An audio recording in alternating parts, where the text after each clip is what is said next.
ଆଜି ମୋ କ୍ଷୁଦ୍ର ଗଳ୍ପର ଶୀର୍ଷକ ଅମୀମାଂସିତ ପ୍ରଶ୍ନ ଖୋଜୁଥିଲା ଉତ୍ତର। ସୁନ୍ଦର ଅଭାବୀ ପରିବାରଟିଏ।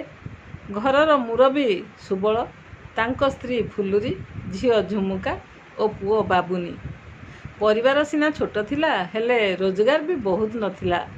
ସୁବଳ ପିଅନ ଚାକିରିଟେ କରି ଯାହା ଦି ପଇସା ଆଣନ୍ତି, ସେଥିରେ କୌଣସି ପ୍ରକାର ପରିବାରର ଗୁଜୁରାଣ ମେଣ୍ଟିଯାଏ। ପରିବାରର ରଥଟା ସହଜରେ ନ ଗଡ଼ିଲେ ବି ଘୁଷୁରି ଘୁଷୁରି ଚାଲିଥିଲା ଆଗକୁ ଆଗକୁ। ପିଲା ବଡ଼ ହେଲେ, ସ୍କୁଲ ପଢ଼ା ସାରି ଝୁମୁକା ଗଲା ବାହାରେ ମହାବିଦ୍ୟାଳୟରେ ପଢ଼ିବା ପାଇଁ। ଘରେ ରହିଲେ ବାପା, ମା ଓ ପୁଅ 3 ଜଣ। ଆସ୍ତେ ପୁଅ ବଡ଼ ହେଲା। ସୁବଳ ଯଦି କେଉଁଦିନ କେଉଁଠି ରହିଯାଉଥିଲେ, ତେବେ ମା ପୁଅର କି ଭୟ। ହଠାତ୍ ଦିନେ ସୁବଳର ବଦଳି ଆଦେଶ ଆସିଲା। ସୁବଳ ପରିବାର ଛାଡ଼ି ଚାଲିଗଲେ ଅନ୍ୟତ୍ର। ଘରେ ମା ପୁଅ ବହୁତ କଷ୍ଟରେ ରହିଲେ। ପୁଅ ସ୍କୁଲ ଶିକ୍ଷା ସମାପ୍ତ କରି ଉଚ୍ଚ ଶିକ୍ଷା ପାଇଁ ଗଲା ବାହାରକୁ। ଘରେ ଫୁଲୁରୀ ସମ୍ପୂର୍ଣ୍ଣ ଏକା ହୋଇଗଲା। ଯେଉଁ ଘରେ ସେ ପୁଅ ସହ ରହି ମଧ୍ୟ ଡରୁଥିଲା, ଆଜି ସେ ସମ୍ପୂର୍ଣ୍ଣ ଏକା। କ'ଣ କରିବ? ଉପାୟ ନାହିଁ। ବାଧ୍ୟ ବାଧକତାରେ ଏକା ପଡ଼ି ରହିଥିଲା ଘର ଭିତରେ। ସବୁବେଳେ କାର୍ଯ୍ୟବ୍ୟସ୍ତ ରହି ଠାକୁର ଦର୍ଶନ ମଧ୍ୟ ହେଉନଥିଲା। କିନ୍ତୁ ଲୟ ଥିଲା ଠାକୁରଙ୍କ ପାଖରେ। ଏକା ରହିଥିବାରୁ ରୋଷେଇ କରି ଖାଇବା ଫୁଲୁରୀ ପକ୍ଷରେ ସମ୍ଭବ ହୁଏନି। ଘର ଭିତରେ ପଡ଼ି ରହିଥାଏ ଏକା। ଦିନରେ ଥରେ ଫୋନ୍ କରେ ପୁଅ, ଥରେ ଝିଅ। ବାକି ସୁବଳ ବାରମ୍ବାର ଫୋନ୍ କରି ରୋଷେଇ କର, ଖାଅ, କ'ଣ ଖାଇଲ, ଦେହ କେମିତି ଅଛି ଇତ୍ୟାଦି ସବୁ ବୁଝନ୍ତି। କିନ୍ତୁ ଫୁଲୁରୀ ମନରେ ସୁଖ ନଥାଏ। ବିଭିନ୍ନ ଦୁଃଖ ଦୁଶ୍ଚିନ୍ତା ତାକୁ ଭୟଭୀତ କରୁଥାଏ। ଖୋଜୁଥାଏ ଟିକେ ସାହାରା। ଭାବୁଥାଏ, ଘର ଭିତରେ ଏକୁଟିଆ ରହି ରହି ପାଗଳି ହୋଇଯିବିନି ତ? ଯଦି କେତେବେଳେ ମରିଯିବି, କେହି ଜାଣିପାରିବେ ନାହିଁ। ଶବ ପଚି ଗନ୍ଧ ହେଲେ ଲୋକେ ଜାଣିବେ। ଏମିତି ଅନେକ କିଛି ଭାବୁଥାଏ। କଲୋନୀରେ ଯିଏ ଯାହା ସୁଖ ଦୁଃଖରେ ଘରେ ପଶି ରହିଥାନ୍ତି।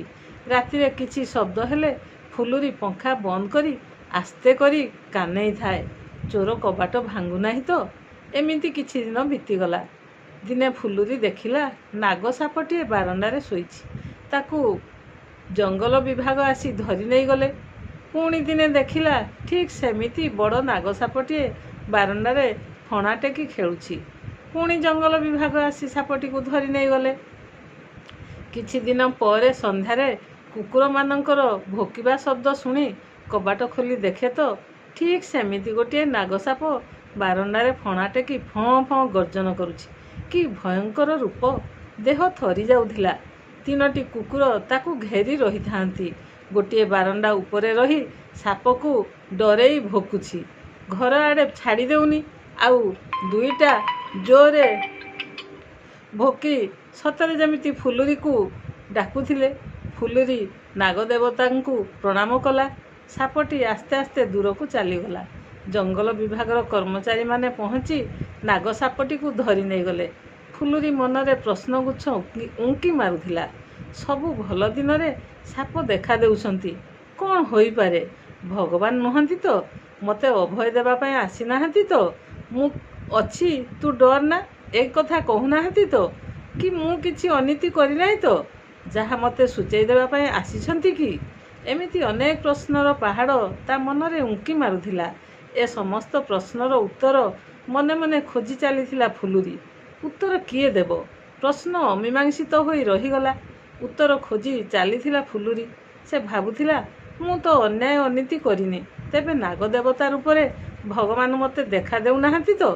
ଶେଷରେ ଭଗବାନଙ୍କ ଉଦ୍ଦେଶ୍ୟରେ ପ୍ରଣିପାତ କଲା ଫୁଲୁରୀ।